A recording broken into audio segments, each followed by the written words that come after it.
புரட்சி தமிழகம் கட்சியின் தலைவர் அண்ணன் ஏர்போர்ட் மூர்த்தி அவர்கள் நள்ளிரவு 11:30 மணி அளவில் காவல்துறையால கைது செய்யப்பட்டு எழும்பூர் கோர்ட்ல ஆஜர்படுத்தப்பட்டு புழல் சிறையில அடைக்கப்பட்டிருக்காரு.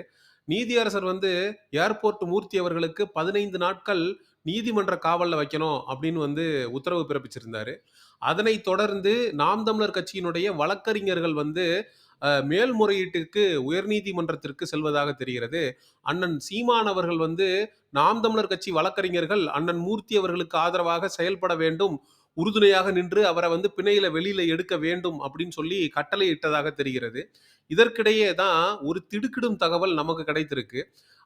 ஏகலைவன் ஐயா அவர்கள் அவருடைய பேட்டி ஒன்றுல சிறுத்தைகளுடைய ஆபாச படங்கள் நிறைய மூர்த்தி அவர்களுடைய கையில இருக்கு. அதனால மூர்த்தி அவர்கள இவங்க ஒழிச்சு கட்டணும்னு நினைக்கிறாங்களோ என்னமோ அப்படின்னு சொல்லி ஒரு குண்ட தூக்கி போட்டிருக்காரு. அவர் சொல்லியிருந்தாரு. 48 படங்கள் என்கிட்டயும் காமிச்சாரு. மோசமான படங்கள் எல்லாம். 48 படங்கள் இருக்குதுன்னா, இந்த படத்தெல்லாம் எடுக்கணும், பறிமுதல் பண்ணணும். அப்படி நீங்க வாங்கிட்டீங்கன்னா, அது ஒருத்தர் இடத்துல தான் இருக்குமா? ஒரு இடத்துல தான் இருக்குமா? வேற இடத்துல இருக்காதா? வேற ஒண்ணும் பயன்படுத்த முடியாதா? என்ன கற்பனையில இருந்துட்டு இருக்கிறீங்க? என்ன காரணம் உங்களுக்கு? அந்த புகைப்படங்கள் ஏதாவது உங்கள அச்சுறுத்துதா? அண்ணன் மூர்த்தி அவர்கள் விடுதலை சிறுத்தைகளுக்கு எதிராக விமர்சனங்கள வப்பாரு. அதுவும் நாகரிகமான விமர்சனங்கள்லாம் தாண்டி கடுமையான விமர்சனங்கள் அதெல்லாம் வப்பாரு. ஆனா, எப்பவுமே அவரு பெர்சனல் லைஃப்குள்ள போய் யாரையுமே அட்டாக் பண்ணி நம்ம பார்த்ததில்ல. ஏகலைவன் அவர்கள்ட்ட அண்ணன் மூர்த்தி அவர்கள் விடுதலை சிறுத்தைகள் கட்சியில் இருக்கக்கூடிய நபர்கள் சார்ந்த அந்தரங்கம், ஆபாசம் சார்ந்த ஒரு மாதிரியான படங்கள் இதெல்லாத்தையும் காட்டுனதாக தெரியுது. ஆனா ஏகலைவன் அவர்கள் மூர்த்தி அவர்களுக்கு இல்ல, இது அரசியல் நாகரிகமாக இருக்காது, அத நீங்க அத வச்சு நீங்க எதுவும் பண்ணிடாதீங்க அப்படின்னு சொல்லி கேட்டுக்கொண்டதனுக்கு பேல, ஆமாண்ணே நீங்க சொல்றது உண்மைதான், கருத்தியலா தான் எதிர்கொள்ளணும், நம்ம அவங்களுடைய பெர்சனல் லைஃப் ஆபாசமான விஷயங்களை வெளியிடுவது தவறு அப்படின்னு சொல்லிட்டு அண்ணன் மூர்த்தி அவர்கள் அமைதி காத்தார். பேசுனேன்றப்ப, தம்பி அந்த அந்த இழவெல்லாம் உற்று, குறிப்பா ராவணாவுல பண்ண மாட்டேன். அது ஒரு அரசியல், கேவலம் புடிச்ச அரசியல். திராவிடம் தான் இப்படிலாம் செய்யும். பலான பலான படத்த எடுத்து வச்சுன்னா, அவன் பிளாக்மெயில் பண்ணான். அந்த மாரி அரசியலுக்கு நீங்க போயிடாதீங்க தம்பி. இந்த வேணான்னோனே, ஆமாண்ணா அது நான் தொடவே மாட்டேண்ணா. சனியா அப்படின்னு சொன்னேன். காமிச்சாரு அந்த படங்கள்லாம்.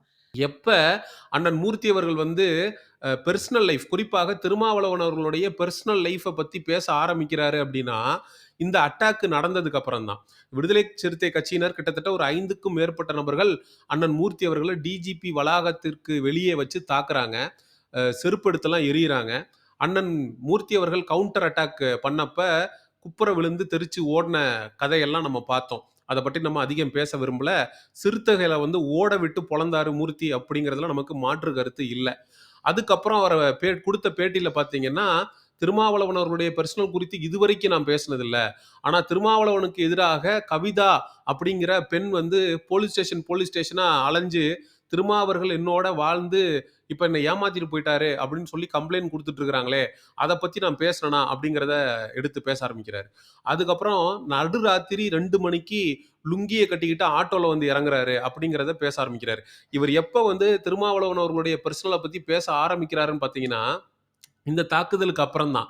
அப்ப அண்ணன் மூர்த்தி அவர்கள் இதுக்கப்புறம் சிறையில இருந்து வெளியில வந்தாரு அப்படின்னா, விடுதலை சிறுத்தைகளை எப்படி டீல் பண்ணுவாரு அப்படிங்கிற கேள்வி எழுந்திருக்கு. ஏன்னா இதுவரைக்கும் கண்ணியமான விமர்சனங்கள, அரசியல் ரீதியான விமர்சனங்கள மட்டும் விடுதலை சிறுத்தைகளுக்கு எதிராக வச்சுட்டு வந்தாரு. விடுதலை சிறுத்தைகள் கட்சி ஒடுக்கப்பட்ட மக்களுக்கு எதிராக எப்படியெல்லாம் அரசியல் செய்து அப்படிங்கிறத சொல்லியிருந்தாரு. கிட்டத்தட்ட 7,000 கோடி ஒடுக்கப்பட்ட மக்களுக்காக தமிழ்நாட்டுக்கு வந்த காசு ஏன் திருப்பி அனுப்பப்பட்டுச்சு அப்படிங்கிற கேள்வியெல்லாம் எழுப்பியிருந்தாரு. உண்மையிலேயே பறையரின மக்களை ஒட்டுமொத்த தமிழ் சமுதாயத்தினோட நட்போட இருக்க செய்யணும் அப்படிங்கிறதுல அண்ணன் மூர்த்தி அவர்களுடைய பங்கு அப்படிங்கிறது அளப்பெரியது. நம்ம எங்கிருந்து விடுதலை சிறுத்தைகளை விமர்சிச்சு முரண்படுறோம் அப்படின்னா, விடுதலை சிறுத்தைகள் ஒடுக்கப்பட்ட மக்களுக்கான அரசியலை செய்றாங்க. அதனாலதான் நம்ம அவங்கள நாகரிகமா விமர்சிக்கிறோம். ரொம்ப தரம் தாழ்ந்த விமர்சனங்களை நம்ம அவங்க மேல வைக்கிறது இல்ல. ஆனா ஒடுக்கப்பட்ட மக்களுக்காக அரசியல் செய்யறதையும் தாண்டி, அந்த ஒடுக்கப்பட்ட மக்கள் பிற மக்களோடு எப்படி ஒன்றி வாழ்வது அப்படிங்கிறது ரொம்ப ரொம்ப முக்கியம். அப்படிப்பட்ட அரசியலை தான் அண்ணன் மூர்த்தி அவர்கள் செய்றாரு. ஒடுக்கப்பட்ட மக்களை பிளவுவாத அரசியல், தமிழ் சமுதாயத்திலிருந்து பிளவுபடுத்தி கொண்டு போய் தலித் அப்படிங்கிற ஒரு விஷயத்துக்குள்ள தலித் அரசியல் அப்படின்னு சொல்லி கட்டமைச்சு அவங்கள பிரிச்சு கொண்டு போறது சரியா, இல்ல அவங்கள தமிழ் சமுதாயத்தில் இருக்கக்கூடிய அனைவரோடும் நட்போடு, இணக்கத்தோடு பழகணும் அப்படின்றது சரியா? நட்போடு, இணக்கத்தோடு பழகணும் அப்படிங்கிறது தான் சரி. அதுதான் சிறப்பு. அப்படிப்பட்ட சிறப்பான அரசியல தான் அண்ணன் மூர்த்தி அவர்கள் செய்து வர்றாரு. குறிப்பாக வடக்கே வன்னியர்களும், பறையர்களும் அதிகமாக வாழ்ந்து வர்றாங்க.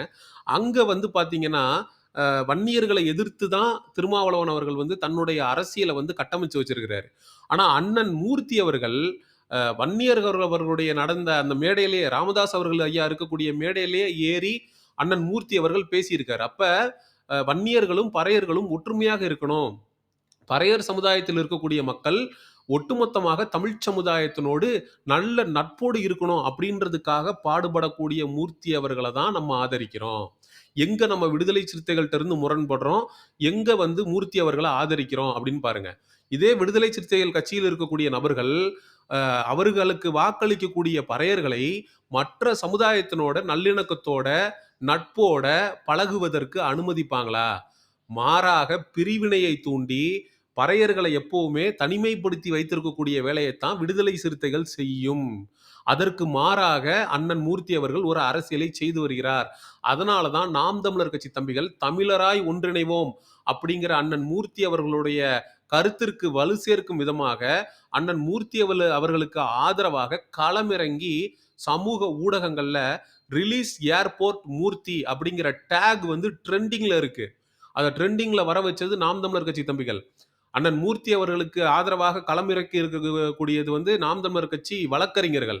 அண்ணன் சீமான் அவர்கள் வந்து நேரடியாக தொடர்பு கொண்டு மூர்த்தி அவர்களுக்கு பக்கபலமாக கட்சியும், கட்சி வழக்கறிஞர்களும் இருக்கணும் அப்படிங்கிறத சொல்லியிருக்காங்க. இப்ப ஒருத்தர் வந்து தாக்கப்படுறது வரைக்கும் நாகரிகமான அரசியல முன்னெடுக்கலாம். ஆனா தாக்கப்பட்டுட்டோம். ஒட்டுமொத்த ஊடகத்துக்கும் முன்னாடி 5 பேர் சேர்ந்து செருப்பெல்லாம் எடுத்து எறிஞ்சு, நம்மள வந்து ஒருத்தன் அவமானப்படுத்துறான், அசிங்கப்படுத்திட்டான் அப்படிங்கிறப்ப, ஒருத்தர் வந்து அது மட்டும் அல்லாமல் 15 நாட்கள் நம்மளை உள்ளேயும் வச்சுட்டான் அப்படின்றப்ப, ஒருத்தருடைய மனநிலை எப்படி இருக்கும்? வெளியில வந்து அண்ணன் மூர்த்தி அவர்கள் இதுக்கப்புறம் எப்படி செயல்பட போறாரு அப்படிங்கிறது நமக்கு சத்தியமா தெரியல. ஏன்னா, அவர் வந்து அவர்கிட்ட வந்து ஆபாச படங்கள் இருக்கு. சிறுத்தைகள் சார்ந்த நெறைய விஷயங்கள் வந்து மூர்த்தி கிட்ட இருக்கு. ஒருவேள அதுதான் இவங்களுக்கு பிரச்சனையா இருக்குமோ? நம்மளுடைய ரகசியம் வந்து மூர்த்தி கிட்ட நெறைய இருக்கு. மூர்த்தி அவர்கள் வந்து பேச ஆரம்பிச்சாரு. மூர்த்தி அவர்கள் வந்து அதெல்லாம் வெளியிட ஆரம்பிச்சாருன்னா, நம்மளுடைய அரசியல் வந்து அதோகதி ஆயிடும். அப்படிங்கிற பயத்தினால தான் மூர்த்தி அவர்கள ஒழிச்சு கட்டணும் அப்படின்றதுக்காக இந்த சிறுத்தைகள் செயல்படுறாங்களா? அப்படிங்கிற கேள்வியும் எழுது. ஆனா அண்ணன் மூர்த்தி அவர்கள் இதுக்கப்புறம் விடுதலை சிறுத்தைகளுக்கு எதிராக ஒரு நாகரீக அரசியல செய்வார் அப்படிங்கிற நம்பிக்கை எனக்கு இல்ல. ஏன்னா, அவர வந்து எந்த அளவுக்கு மீடியா முன்னாடி, மக்கள் முன்னாடி நீங்க அசிங்கப்படுத்தணும்னு நெனச்சு ஒரு பிளான் போட்டு பண்ணீங்க. ஆனா, அது உங்களுக்கு பேக் ஃபயர் தான் ஆயிருக்கு. அண்ணன் மூர்த்தி அவர்களுக்கு ஆதரவு தான் அதிகரிச்சிருக்கு. அவர் தமிழக மக்களால, பறையர்களால மட்டுமல்லாமல், ஒட்டுமொத்த தமிழர்களும் இன்னைக்கு மூர்த்தி அவர்களுக்கு அனைத்து சமுதாய மக்களும் குரல் கொடுக்க ஆரம்பிச்சிருக்காங்க. தேவர், தேவேந்திரர், கவுண்டர், வேளாளர்ன்னு எல்லாரும் வந்து இன்னைக்கு சமூக ஊடகங்கள்ல ரிலீஸ் ஏர்போர்ட் மூர்த்தி அப்படிங்கிற டேக போய் செக் பண்ணீங்கன்னா, ஒட்டு மொத்தமாக தமிழினம் எல்லாருமே சேர்ந்து மூர்த்தி அவர்களுக்கு குரல் கொடுத்துட்டு இருக்கு. இதுதான் அவருடைய உண்மையான வெற்றி அப்படின்னு சொல்லி நான் பார்க்கிறேன். அண்ணன் மூர்த்தி அவர்கள் வெளியில வந்ததுக்கு அப்புறம் இத விட வீரியமாக சிறுத்தைகளை வேட்டையாடுவார் அப்படிங்கிறதுல நமக்கு எந்த விதமான மாற்று கருத்தும் இல்லை. நாம் தமிழர் கட்சி தம்பிகள் இந்த காணொளிய சிறுத்தைகளுடைய கண்ணில் படும் வரை பகிரணும் அப்படிங்கிறத நான் ஒரு அன்பு கட்டளையாவும் விடுக்கிறேன். அடுத்த ஒரு காணொளியில் சந்திப்போம். நன்றி, வணக்கம். செங்குருதி சேயோனே வங்கோடிய வேலோனே செவ்வளரி தோளோனே எங்குடிய காப்போனே